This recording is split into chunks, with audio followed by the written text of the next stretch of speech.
nascimento, quando ele disse que a virgem conceberia e daria à luz a um filho, e o seu nome seria maravilhoso conselheiro, Deus forte, Pai da eternidade, Príncipe da paz. Outros e outros profetas profetizavam a respeito de Jesus. Um profeta certa vez disse: tu, Belém Efrata, posto que és a menor das cidades, de ti sairá aquele que há de ser o Redentor de Israel. Então, no início da humanidade, apontava a profecia para Jesus. Os patriarcas falavam sobre Jesus. Os profetas falavam sobre Jesus. Aí no Novo Testamento já é escrito: vindo, pois, a plenitude dos tempos, Deus enviou o seu Filho nascido de mulher para ser o Redentor de Israel. O Redentor. Glória a Deus, aleluia. Então nós vemos que Jesus Cristo é o Redentor do mundo, desde antes da fundação do mundo, no início da história da humanidade, no meio da história da humanidade e será no final. É por isso que ele chega para João e diz: não temas, porque eu sou o primeiro e sou o último.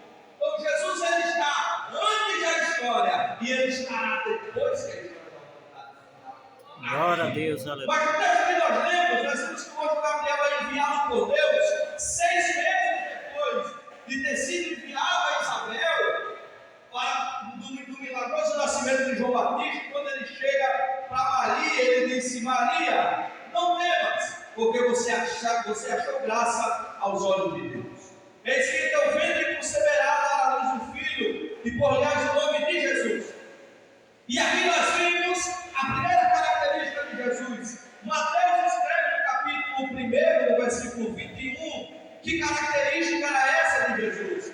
Ele chega e diz: e ela dará à luz um filho, e lhe por-lhe-á o nome de Jesus, porque ele será o Salvador do seu povo, dos seus pecados. Então a primeira característica enfatizada de Jesus é que Jesus seria o Salvador do seu povo. O seu nome será Jesus, porque ele salvará o seu povo. E Jesus significa também, Jesus é o mesmo que Josué, que foi aquele que assiste diante de Deus, aquele que conduziu o povo de Israel na terra prometida. E aqui Maria daria à luz ao filho, e o seu nome seria Jesus, que significava também como o Salvador do seu povo. Onde estava dizendo: Deus achou graça em você, e de ti sairá, de ti nascerá o único capaz de salvar a humanidade dos seus pecados. E o nome dele será Jesus.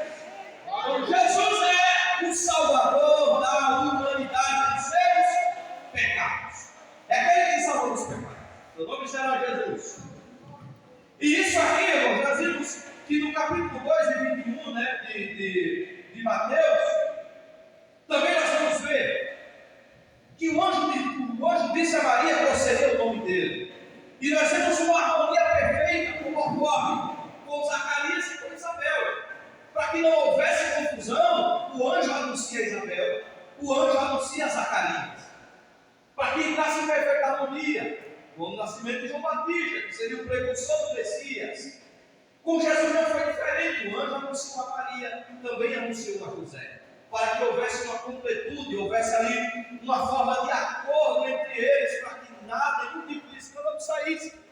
E aqui nós vemos que a primeira característica de Jesus é que ele é o Salvador do seu povo. Versículo 31.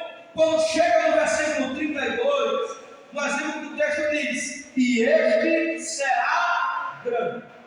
Tem uma tradução que diz: este será incomparavelmente grande. A Bíblia diz que dos filhos nascidos de mulher, nenhum apareceu maior do que quem? João Batista. Só que esse que a velha de nascer seria maior do que João Batista. Qual é a prova? Chegaram para João Batista pedindo batismo, ele disse: eu vos batizo com água, mas após mim virá um maior do que eu, o qual eu não sou digno de abaixar e amarrar a sandália dos seus pés. O que ele estava dizendo? Dizem que os nascidos de mulher eu sou maior, mas vem um que será maior do que eu, porque o anjo disse que Jesus seria incomparavelmente grande. Ele é incomparavelmente grande. Jesus ele foi gerado de forma incomparável. Por quê? Porque ele é o próprio Deus. E João escreve: no princípio era o verbo estava com Deus. Deus, o verbo